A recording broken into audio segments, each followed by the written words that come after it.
जो मुस्कुरा रहा है उसे दर्द ने पाला होगा, जो चल रहा है उसके पाँव में छाला होगा।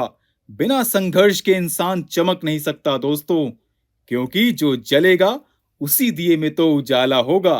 नमस्कार, welcome to Daily PT Pointers, and in this video we are going to cover major headlines of the Hindu, Indian Express and Press Information Bureau. So without wasting any time, let's start today's discussion. And our first important headline is: recently Madras High Court upheld the legality of Tamil Nadu's minister arrest by Enforcement Directorate and his subsequent remand in a judicial custody in a money laundering case linked to a cash for job scam. High Court ruled that ED can subject any person accused in a case booked under the Prevention of Money Laundering Act 2002 to custodial interrogation, and that minister can be taken into custody even after the expiry of 15 days from his arrest. Now let's know more about Enforcement Directorate. So friends, it is a multidisciplinary organization mandated with the investigation of offense of money laundering and violations of foreign exchange laws. It has given the responsibility to enforce the provisions of Prevention of Money Laundering Act by conducting investigation to trace the assets derived from proceeds of crime, to provisionally attach the property, and to ensure prosecution of offenders and confiscation of property by the special court. Now let's look at the earlier ruling of Supreme Court in context of ED's power. So friends, in its landmark 2022 ruling on Vijay Madan Lal Chaudhary versus Union of India, the Supreme Court upheld various provisions of Prevention of Money Laundering Act which relate to the powers of arrest, attachment, search and seizure conferred upon ED. In P. Chidambaram versus Directorate of Enforcement 2019 case, Supreme Court rejected a prayer for anticipatory bail with respect to an offense of money laundering and proceeds to grant custody to ED. Our next important headline is related to Bedaquiline. Now it is in the news because primary patent on Bedaquiline had expired recently in India and other countries. This long-awaited expiry can allow generic manufacturers to supply the drug. Now let's know more facts related to Bedaquiline. So friends, it is a drug in a tablet form used to treat drug-resistant tuberculosis. Now why is it important? Because it is the first drug for TB to be globally approved in over 40 years, and it is less toxic and more effective than traditional TB treatments. Now let's know about tuberculosis. So friends, it is an infectious disease which is caused by Mycobacterium tuberculosis in the lungs, but often in other organs as well. It spreads through the air when infected people cough, sneeze and spit, and it can be treated by strictly adhering to the doses and frequencies of drugs prescribed by physician. Our next important headline is related to Akira attack. Now it is in the news because recently Indian Computer Emergency Response Team has cautioned against an internet ransomware called Akira that steals vital personal information and encrypts data, leading to extortion of money from people. This computer malware is targeting Windows and Linux-based systems. Now what is ransomware? So friends, ransomware is a type of malicious software which is used by cyber criminals to infect a computer system by blocking access to stored data, by encrypting the files, and then a ransom is demanded from owner in exchange for the decryption key. Now let's look at the agencies that deal with cyber attacks in India. So friends, Indian Computer Emergency Response Team was set up in 2004 and it is a national nodal agency that collects, analyzes and circulates inputs on cyber attacks, issues guidelines, advisories for preventive measures, forecast and issues alerts, and take measures to handle any significant cybersecurity event. And National Cybersecurity Coordinator under the National Security Council Secretariat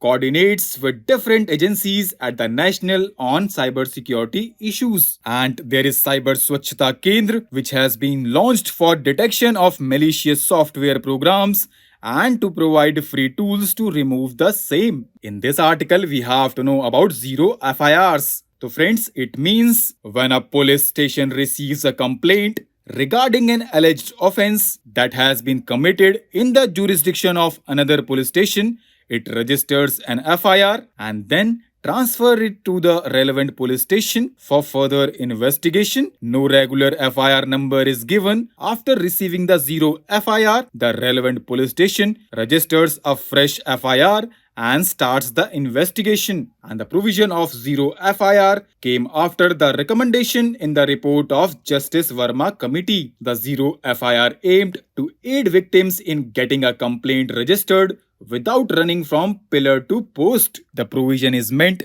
to provide speedy redressal to the victims so that timely action can be taken after filling the FIR. Our next important headline is related to ethanol blending. It is in the news because recently Prime Minister of India announced that India has commenced the rollout of 20% ethanol blended petrol this year, and India aims to cover the entire nation by 2025. Now, what is ethanol? So friends, it is an agricultural byproduct which is mainly obtained from the processing of sugar from sugarcane, but from other sources such as rice husk or maize. Now, what is ethanol blending? So friends, blending ethanol with petrol to burn less fossil fuel while running vehicles is called ethanol blending, and in this context, ethanol blended petrol program was launched in 2003, which aimed to promote the use of alternative and environment-friendly fuels. The ethanol blending will help bring down our share of oil imports,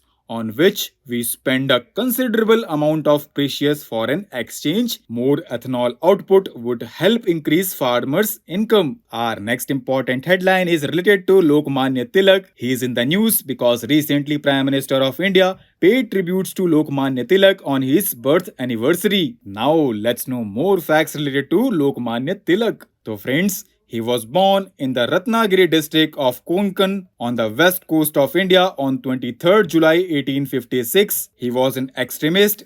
In comparison to the moderates, he envisaged a significant role for religion in national movement but opposed its misuse to divide the society. He led the Indian national movement on right track and invigorated it by popularizing the 4-point program of action, namely national education, boycott, Swadeshi, and passive resistance. In 1881, he started two weeklies, Maratha in English and Kesari in Marathi. Mahatma Gandhi called him maker of modern India, and Britishers called him the father of Indian unrest. He was not opposed to social reforms, but he opposed methods of reforms advocated by westernized reformers. Our next important headline is related to Cannabis Research Project, which is a first of its kind in India, initiated in private-public partnership with Canadian firm. It has great potential to put substance of abuse for the good of mankind, especially for patients suffering from neuropathies, cancer and epilepsy. Now, what is the relevance of this project? So friends, this project of CSIR IIM is important from the perspective of Atmanirbhar Bharat, as it will be able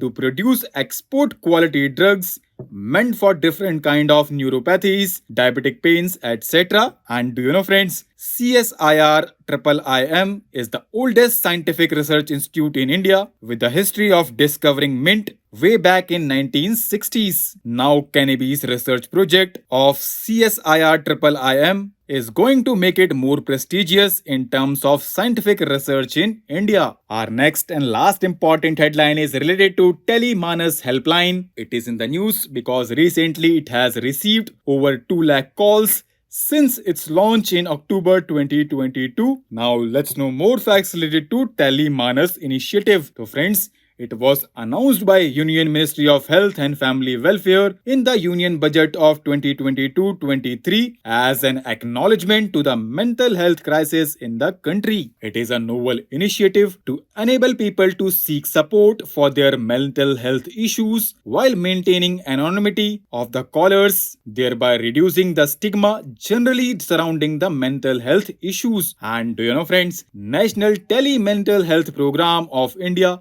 focuses on building the mental health workforce of the nation through capacity building initiatives. So, with this, let's conclude our today's discussion. Thanks for listening. And for regular updates, you can follow us on various social media platforms.